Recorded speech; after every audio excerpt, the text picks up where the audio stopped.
Assalamualaikum warahmatullahi wabarakatuh. Halo anak-anak, bagaimana kabar kalian? Semoga kalian tetap dalam keadaan sehat walafiat ya, dan juga selalu dalam perlindungan oleh Allah. Hari ini kita akan belajar tema 2, subtema 1, pembelajaran 1, yaitu manfaat tumbuhan bagi manusia. Nah, anak-anak, apakah kalian sudah siap untuk belajar? Nah, jangan lupa, yang pertama ialah kalian siapkan dulu buku dan juga peralatan tulis kalian. Kedua, jangan lupa kalian untuk berdoa sebelum memulai pembelajaran agar senantiasa diberikan keberkahan oleh Allah Subhanahu wa taala.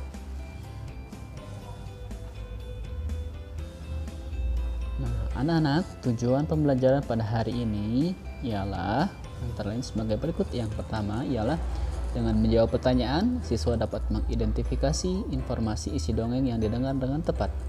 Nah, yang kedua ialah dengan mengamati penjelasan guru, siswa dapat menemukan sifat pertukaran pada penjumlahan dengan tepat.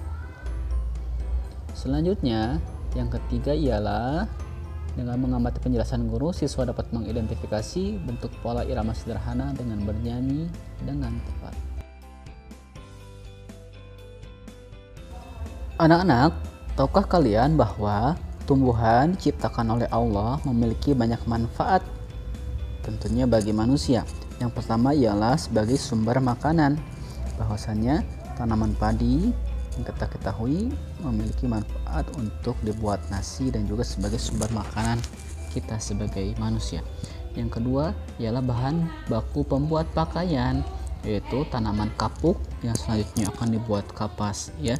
Tentunya akan sebagai menjadi bahan dasar ialah dari pakaian. Yang ketiga sebagai bahan bangunan.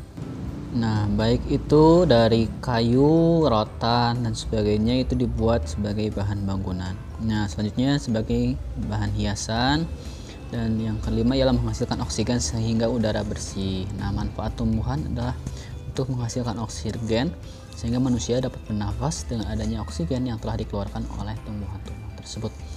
Nah, nomor 6 ialah tempat berteduh atau melindungi dari sinar matahari. Kita bayangkan ya, ketika kita duduk di bawah pohon yang rindang, maka akan terasa sejuknya dan juga bisa melindungi kita dari sinar matahari langsung.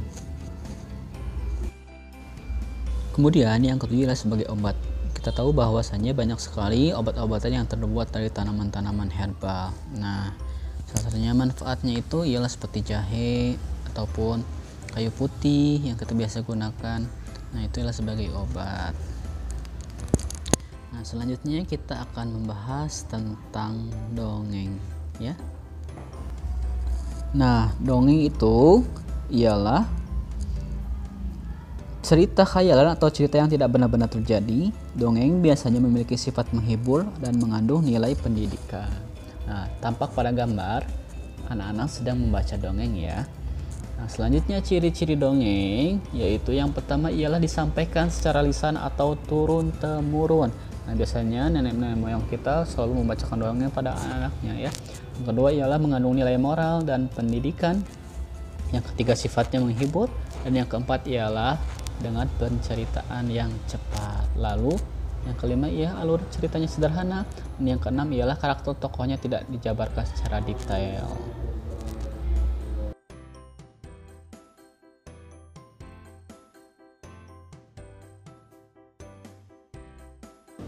Selanjutnya adalah unsur intrinsik dongeng. Unsur intrinsik dongeng adalah unsur-unsur yang terdapat dalam suatu dongeng.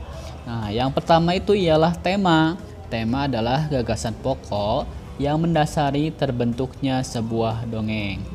Contohnya tema ialah bisa berupa tema tentang kepahlawanan, tema tentang pendidikan, atau tema tentang hewan. Nah, yang kedua ialah latar atau setting, baik itu waktu, tempat, dan suasana pada peristiwa yang terjadi dalam sebuah dongeng. Yang ketiga ialah alur atau jalan cerita dalam sebuah dongeng atau karya sastra.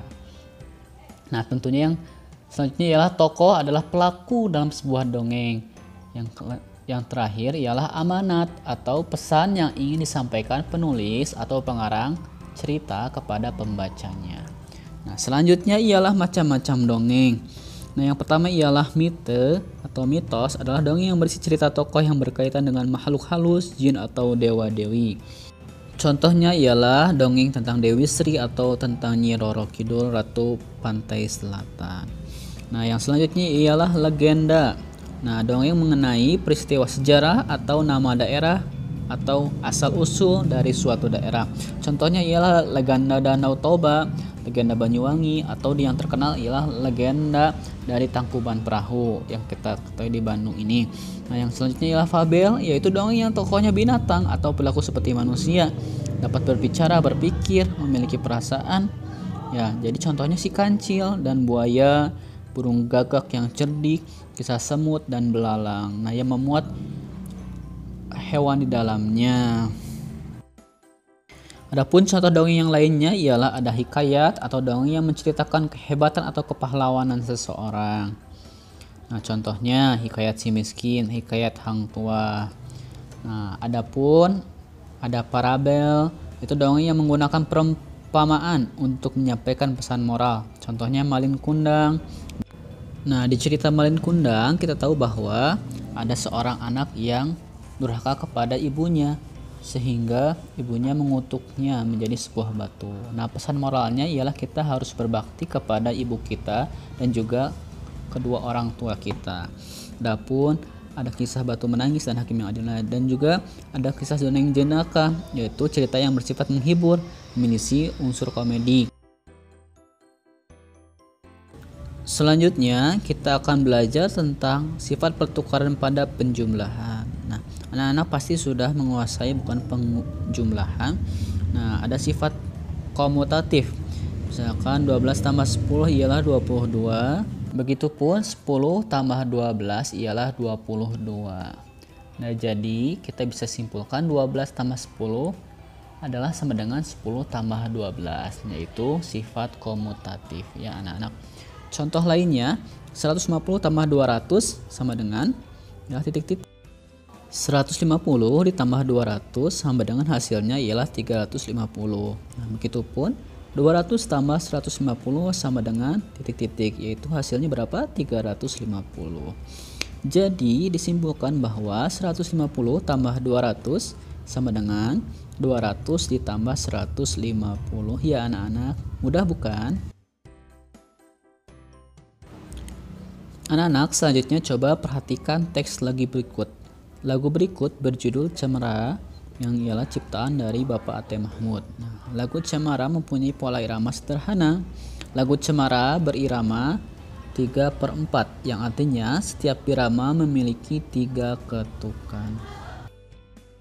Nah anak-anak, selanjutnya kita coba nyanyikan bersama lagu Cemara dari karya Pak Ate Mahmud ini ya.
Menarik bukan lagunya?